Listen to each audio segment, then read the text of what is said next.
Hello students.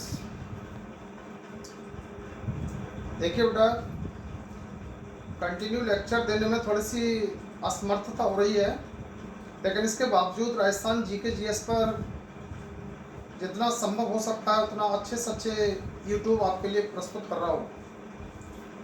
अब देख रहे हैं हम, अब इससे पहले मेरा यूट्यूब जो मैंने डाला या चैनल डाला था उसमें राजस्थान शब्द की उत्पत्ति पर ही था पूरा, राजपूताना शब्द कैसे आया, राजस्थान शब्द कैसे आया, लेकिन उसमें एक जगह मुझसे फॉल्ट हो गई, उसको थोड़ा सा रिफाइन कर लें।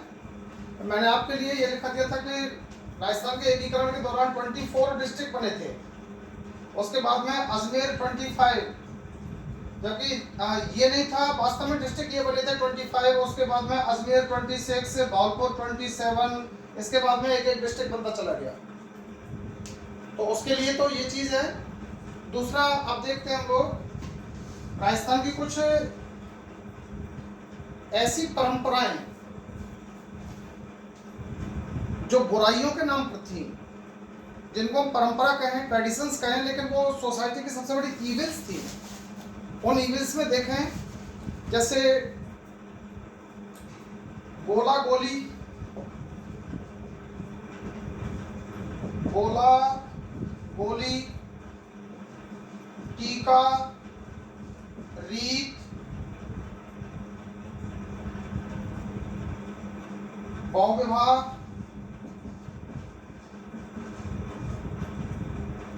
त्याग, ये तो आप सब लोग समझ रहे हैं, लेकिन ये चीज समझने की है, गोला गोली, टीका, रीत और त्याग। गोला और गोली राजपूत सोसाइटी में, ये विशेषकर यहाँ पर हम देखें तो ये फेमस, ये रहेंगे फोकस में। था तो सभी सोसाइटी में, एक तरीके से ये कह सकते हो आप। अगर आप लोग, आप बच्चे लोग, और इवन अगर अपने गार्जियन, अपने मदर से पूछें, तो हमारे इस भरतपुर रीजन में देखें, यहाँ तक आसपास जब शादी होकर के आती है तो लड़की के साथ, यानी दुल्हन के साथ, और मामा की, चाचा की, ताऊ की, बुआ की लड़कियां आती हैं, जिनको बोलते हैं सोवेलिन। सोवेलिन, ठीक है ना? यही सोवेलिन बुरी रीत में, बुरी परंपरा में ये हैं। राजपूत लोग अपने दामाद और लड़की की सेवा चाकरी के लिए, राजपूत लोग अपनी बेटी और दामाद की सेवा करने के लिए कुछ लड़की और लड़के उपहार में देते थे, गिफ्ट में देते थे। उन लड़कियों को कहा जाता था गोली, लड़कियों को कहा जाता था गोली, और लड़कों को कहा जाता था गोला। ये थे गोली और गोला। इनका आने वाली जनरेशन पर कितना नेगेटिव इफेक्ट हुआ, इसके संदर्भ में कभी चर्चा करेंगे जब आगे कोई डेप्थ मैटर आएगा। विशेषकर अगर कोई स्कूल लेक्चर के लिए या कॉलेज प्रोफेसर के लिए पोस्ट डाली, वीडियो डाले, तो जरूर उस पर गहरे रूप से चर्चा करूंगा। एक ये थी टीका और रीत। टीका के बारे में तो आप अब भी परिचित हैं। जब भी लड़के और लड़की की शादी होती है तो लड़की पक्ष से वर पक्ष के लिए कुछ भेंट, उपहार, गिफ्ट दिए जाते हैं, जिनको टीका कहते हैं। आज भी ब्याह शादियों में कार्ड पर लिखा जाता है टीका और लग्न। तो टीका तो लड़की पक्ष से लड़का पक्ष को दिए जाने वाले गिफ्ट, आभूषण, कपड़े, कुछ कैश राशि, कोई व्हीकल, वेसल्स, बर्तन, इस टाइप से। लेकिन इसका एक अपोजिट पक्ष जो अब खत्म हो गया है, वो था जब लड़का पक्ष और लड़की के लिए अगर गिफ्ट भेजता था तो उसको कहते थे रीत। टीका तो आज भी चल रहा है, कोई दिक्कत नहीं है, लेकिन आज रीत नहीं है। बिफोर मैरिज, शादी से पहले टीका की परंपरा तो आज भी है, लेकिन बिफोर मैरिज रीत की परंपरा अब नहीं है। तो ये हो गया गोला, गोली, टीका, रीत। एक था त्याग। ये शब्द के आधार पर आप देखें तो लगभग प्रासंगिकता, त्यागना, छोड़ना, वही बैठता है, लेकिन त्याग था के संदर्भ में। त्याग का जो संदर्भ देखें हम, वो थोड़ा डिफर है।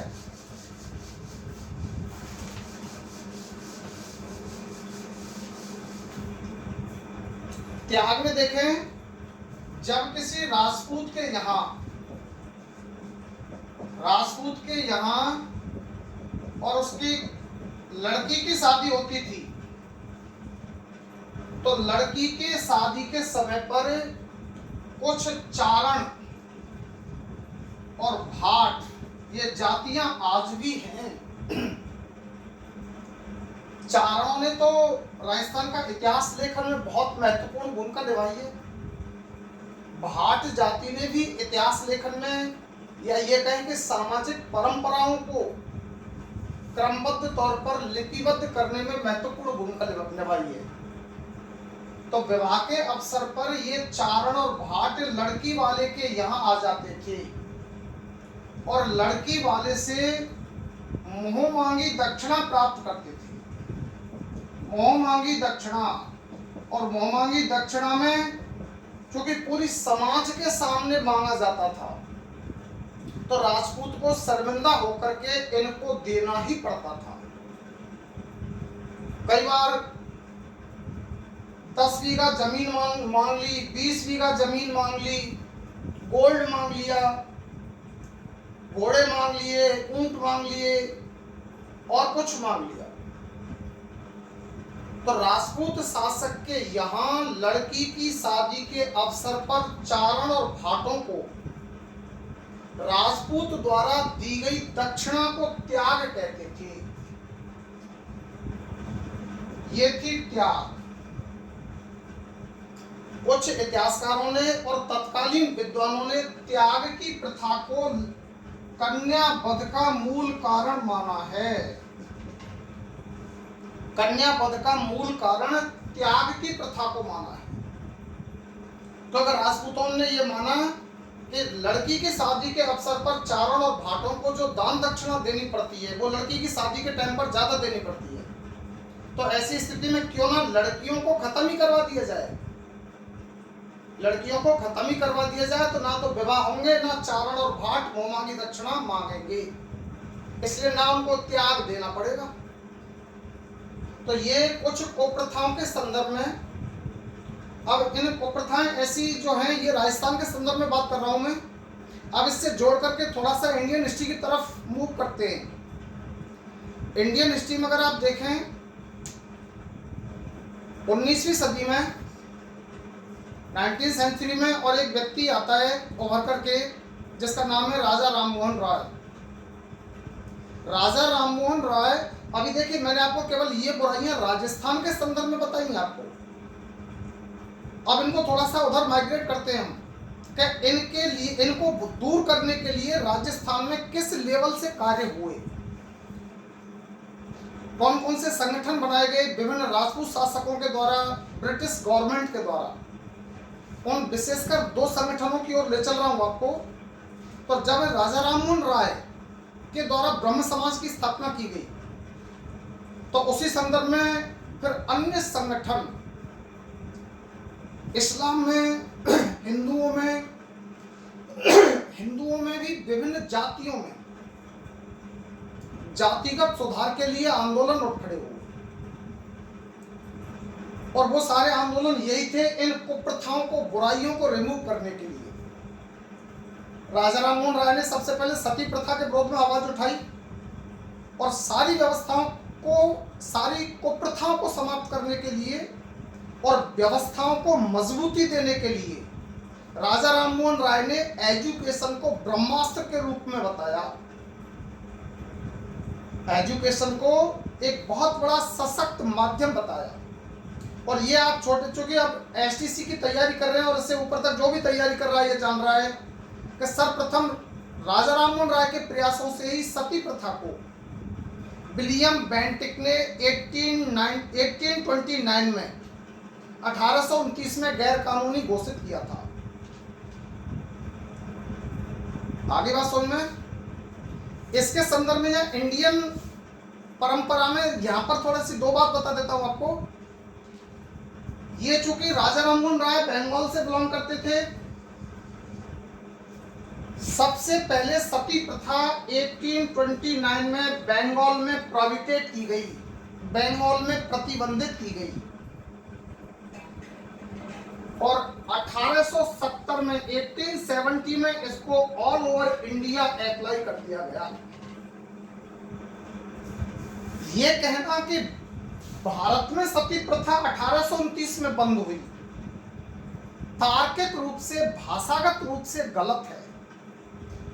केवल आप ये कह सकते हो 1829 में सर्वप्रथम अंग्रेजी हुकूमत के दौरान बंगाल में 1829 में सती प्रथा को गैर कानूनी घोषित किया गया, जिसके संदर्भ में जिसको 1870 में ऑल ओवर इंडिया में लागू कर दिया गया।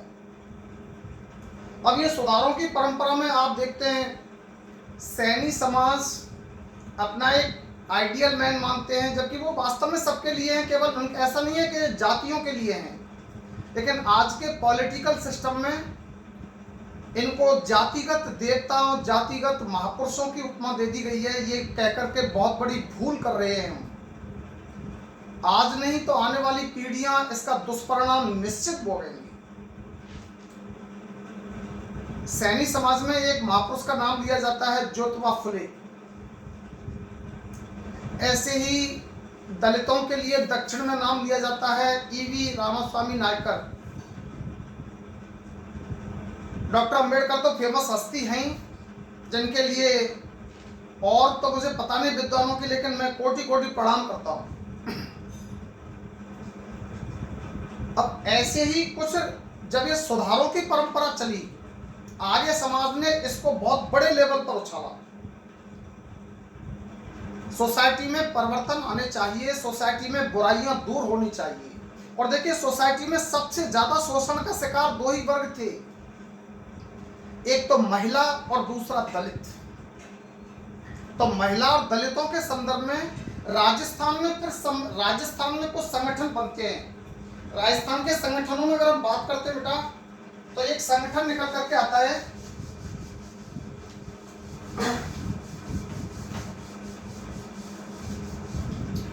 ये सारा कुछ थोड़ा सा संसाधनों के अभाव में चल रहा है आपके लिए। राजस्थान में एक संगठन बना, राजपूत हितकारिणी सभा,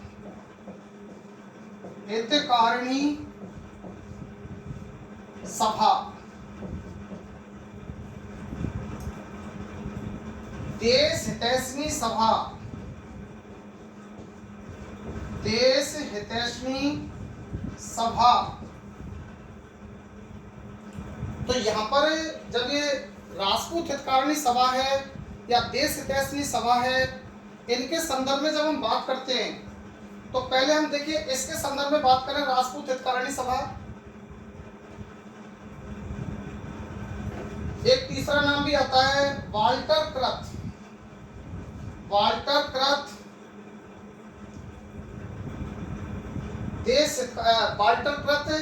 देश हितैषणी सभा, तो कर्नल वाल्टर के नेतृत्व बनी थी। इस पर पीछे डिस्कस करेंगे। पहले ये देखें यहाँ पर राजपूत हितकारिणी सभा, ये देखिए 2 जुलाई 1877 में उदयपुर में स्थापित, और स्थापना करने वाले थे उदयपुर के महाराणा सज्जन सिंह। महाराणा सज्जन सिंह ने यह कहा कि 2 चीजों पर पैसा बहुत खर्च हो रहा है और 2 चीजें बड़ी अव्यावहारिक हैं। एक तो ये कहा महाराणा सज्जन सिंह ने, क्योंकि देखिए यहां पर एक चीज ध्यान रखें, ऐसे संस्था की स्थापना 2 जुलाई 1877 को उदयपुर में हुई। जो बच्चे एसटीसी दे रहे हैं, बीएड दे रहे हैं, उनके लिए भी है, रीट लेवल पर भी है। सेकंड ग्रेड में शायद यहाँ तक संदर्भ में कोई बात नहीं आती, और हो सकता है तो सेकंड ग्रेड में भी इसका नाम पूछा जा सकता है, महाराणा सज्जन सिंह का, क्योंकि इन मैटर में महाराणा सज्जन सिंह का योगदान बहुत कुछ रहा है। और इस संदर्भ में क्वेश्चन, हालांकि सबसे पहले राजस्थान में चलने वाले समाचार पत्र का नाम पूछ लिया गया है, जिसका नाम सज्जन कीर्ति सुधाकर था। जिसका नाम सज्जन कीर्ति सुधाकर था, तो वो महाराणा सज्जन सिंह में चल रहा था। इनको एजुकेशन से बहुत लगाव था, सुधारों के प्रति ये बहुत अलर्ट रहते थे। तो यहाँ पर देखें, इस संस्था के संस्थापक अध्यक्ष और संस्थापक सदस्यों में एक शख्सियत का नाम आता है, जिन्होंने एक फेमस बुक लिखी, वीर विनोद, अर्थात श्यामल दास भी इनके संस्थापकों में थे। वीर विनोद के लेखक श्यामल दास ही हैं। तो श्यामल दास इसके संस्थापक सदस्यों में थे, और इस संस्था के 2 उद्देश्य रखे गए। 2 उद्देश्य क्या थे? राजपूतों में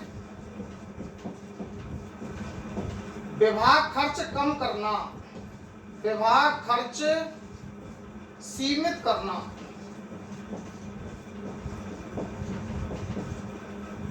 विवाह खर्च, और दूसरा उद्देश्य था बहुविवाह को रोकना, बहुविवाह को रोकना।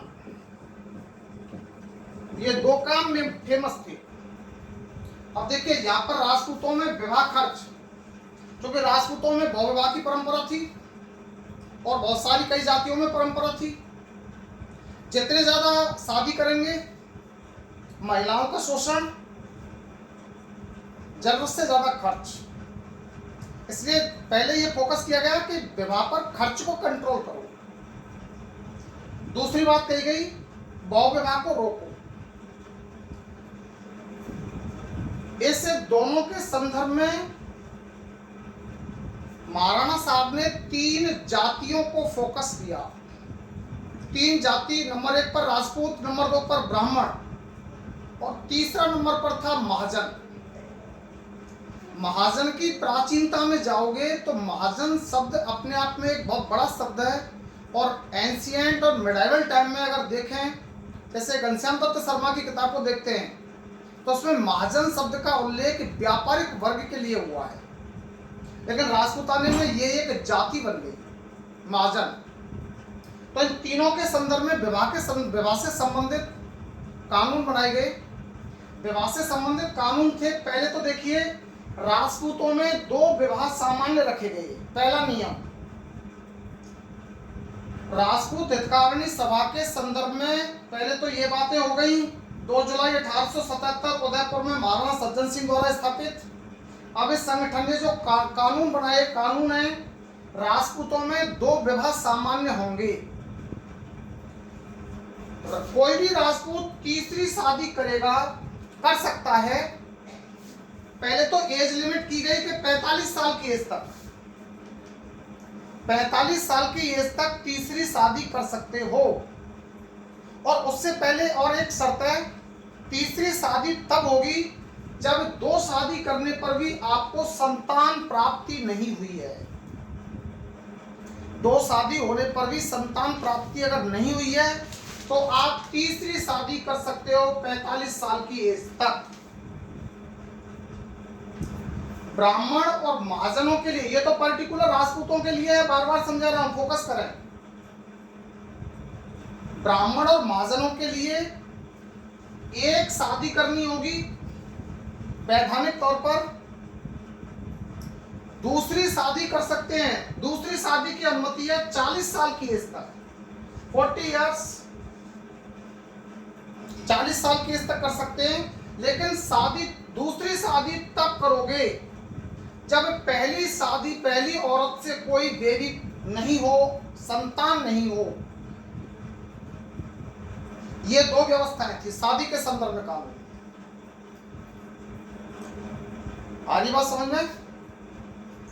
तीसरी चीज पर फोकस करते हैं। मुझे पढ़ाने का उद्देश्य आपको यही था, राजपूत हितकारिणी सभा, लेकिन कुछ जब तक बुराइयों को नहीं बताऊंगा तब तक आपको यह कैसे पता चलेगा कि इसकी जरूरत क्यों पड़ी। इसलिए गोला गोली के बारे में, त्याग के बारे में, बहु प्रथा के बारे में, बहुपत्नी प्रथा के बारे में, शोषण के बारे में और भी बहुत सारे नियम कानून हैं। कुछ एक जातियां ऐसी हैं राजपूताने में जिनकी स्थिति बहुत ही भयावह है, बहुत गंभीर है। तो ऐसी स्थिति में देखिए तो राजपूतों के विवाह के संदर्भ में नियम बन गए। अब देखिए खर्च के संदर्भ में, खर्च के संदर्भ में थोड़ा सा समझना है आपको। खर्च में क्या करना है बेटा?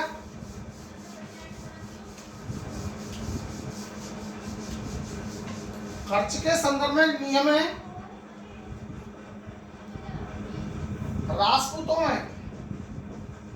राजपूतों के संदर्भ में खर्च लड़कियों की शादी में, लड़कियों की शादी बेटा, लड़की की अगर उस पर 2, 3, 4, 5 कोई भी कितनी भी लड़कियां हैं तो लड़कियों की शादी में प्लस ज्येष्ठ पुत्र की शादी में, ये स्कूल लेक्चर फर्स्ट ग्रेड और इवन कॉलेज लेवल पर भी क्वेश्चन होगा यहां से,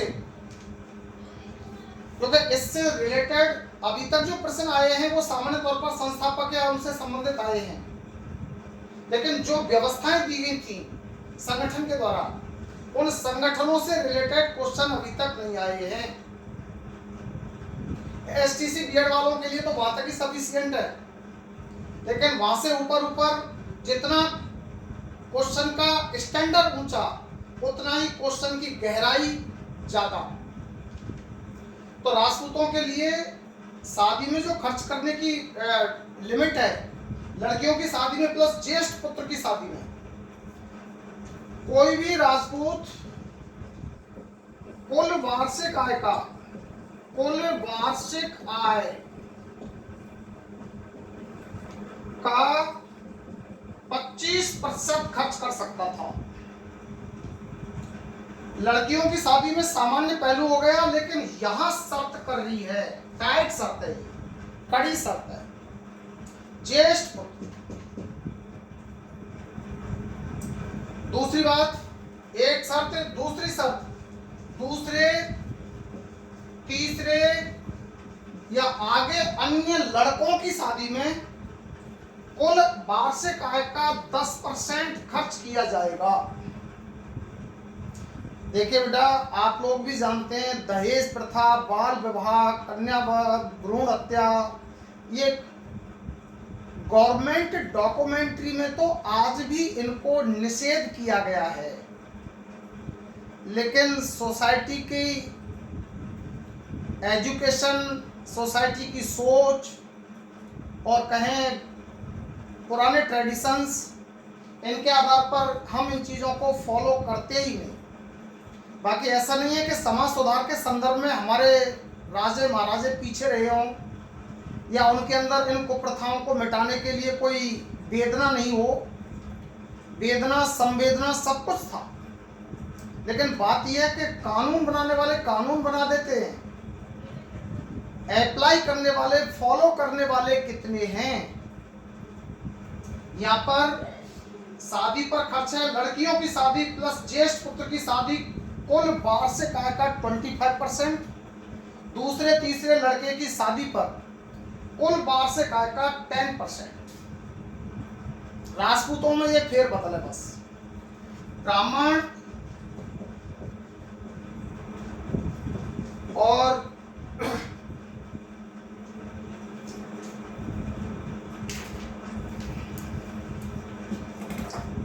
महाजन,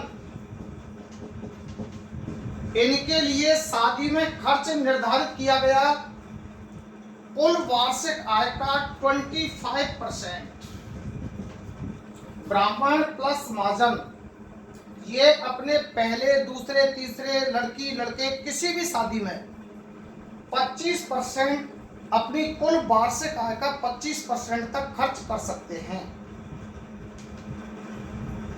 ब्राह्मण और महाजन कुछ रिलैक्स में है, फायदे में है, सबसे ज्यादा समाज का जो प्रहार है वो इन पर है, और इनके लिए ये शर्त लगी हुई है। शर्त क्यों लगी है? क्योंकि सोसाइटी में सबसे बड़ी संख्या इनकी है, इसलिए नाम राजपूताना है। कम्युनिटी में राजपूत जाति है सोसाइटी में। दूसरी बात देखें,